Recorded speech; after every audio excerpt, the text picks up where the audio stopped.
Funding for this program is provided by Annenberg CPB to advance excellent teaching.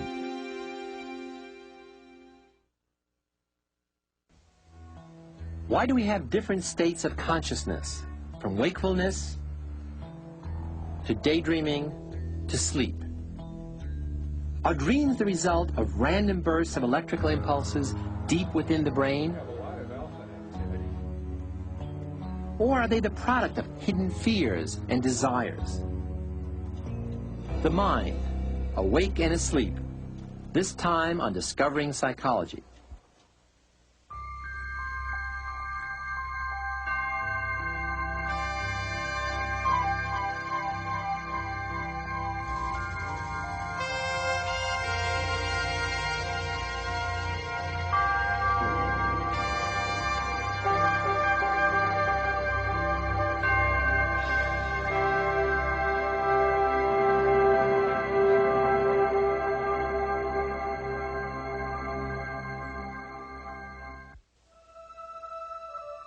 Just as the earth alternates between light and darkness,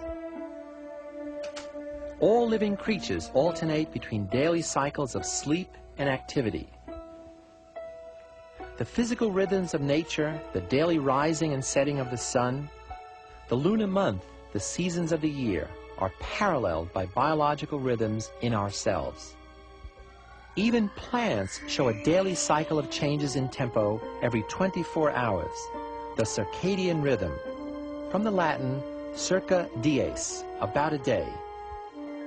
This daily cycle of activity and rest is reflected in virtually every biological function. Body temperature, blood pressure, pulse, blood sugar levels, hormonal levels, all fluctuate systematically over the course of 24 hours. These internal shifts are reflected in fluctuations in our energy level, mood, and performance. And so each of us has a finely tuned biological clock, one which not only regulates bodily processes, but which also turns on and off our conscious contact with the world. Human consciousness, our awareness of the world and ourselves, is a constantly changing process. It ebbs and flows as inexorably as the ocean tides.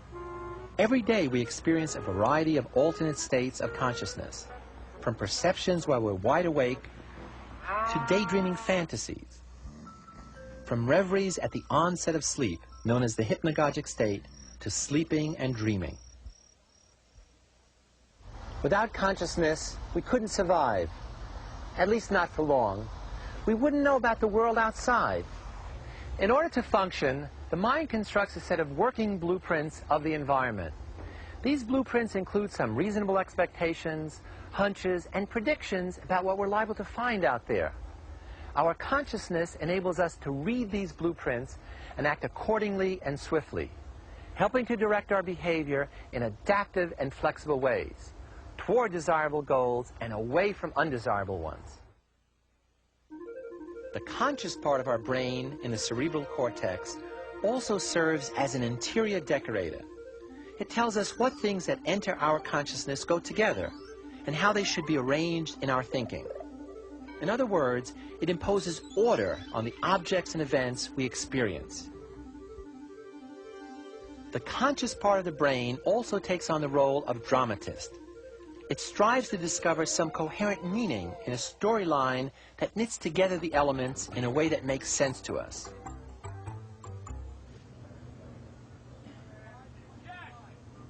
Normally, we're aware of only a small portion of what's happening in and around us.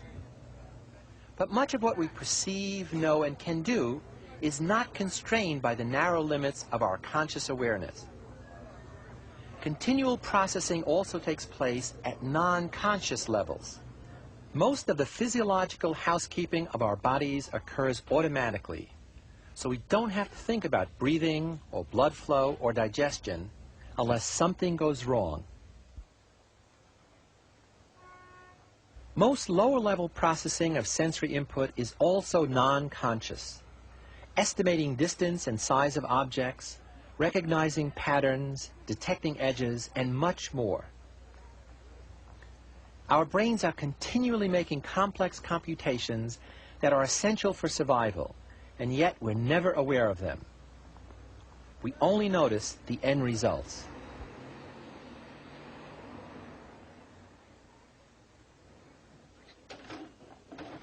Learned skills, which become routinized and automatic, only need minimal awareness to carry them out. This routinization frees our consciousness to deal more with the new and less predictable. Everything, in other words, that isn't yet a stable fixture in our mind. As our consciousness works on this higher level, it does a number of things. It reduces the continual bombardment of sensory stimulation to only two categories: the relevant and noticed, and the irrelevant and ignored. Without this filter, we'd be overwhelmed by sensory data. Consciousness also empowers our mental processes to analyze, compare, and interpret whatever we've extracted from the stream of experience. And it enables us to respond flexibly to experiences by integrating what we know from the past, what we perceive in the present, and what we anticipate from the future. And finally, consciousness enables us to recognize our own mortality, because we have that awareness of past, present, and future. A mixed blessing, if ever there was one. Now, you might think that consciousness must have been of prime interest to psychologists throughout the history of the discipline. But in fact, scientific interest in this phenomenon has waxed and waned, just as consciousness does in our daily lives. And therein lies a major theme in the history of psychology. At the end of the 19th century, German psychologist Wilhelm Wundt explored the conscious thoughts and feelings of subjects in the hope of revealing the underlying structure of the human mind. Edward Titchener then carried on Wundt's work in the U.S. He too believed that psychology should concern itself with what's on your mind instead of the how and why it got there. This brand of psychology is known as structuralism. On the other side of the debate was William James, who regarded consciousness as essential for adapting to the environment.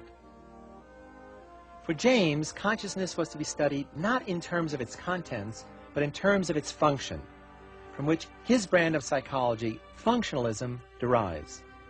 In other words, what consciousness does for us. The first characteristic of consciousness that James specified is that it's personal and unique to each individual. It's also continuous and perpetually changing. And lastly, it's selective, choosing from the environment whatever is most relevant for the individual's adaptation.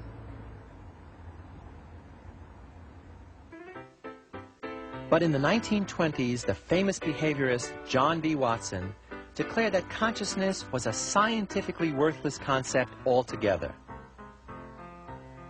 Only external behavior can be observed and studied, said Watson. It wasn't until the late 50s that the subject of consciousness was reintroduced by a new breed of cognitive psychologists. Today, psychologists are exploring consciousness in a number of different ways.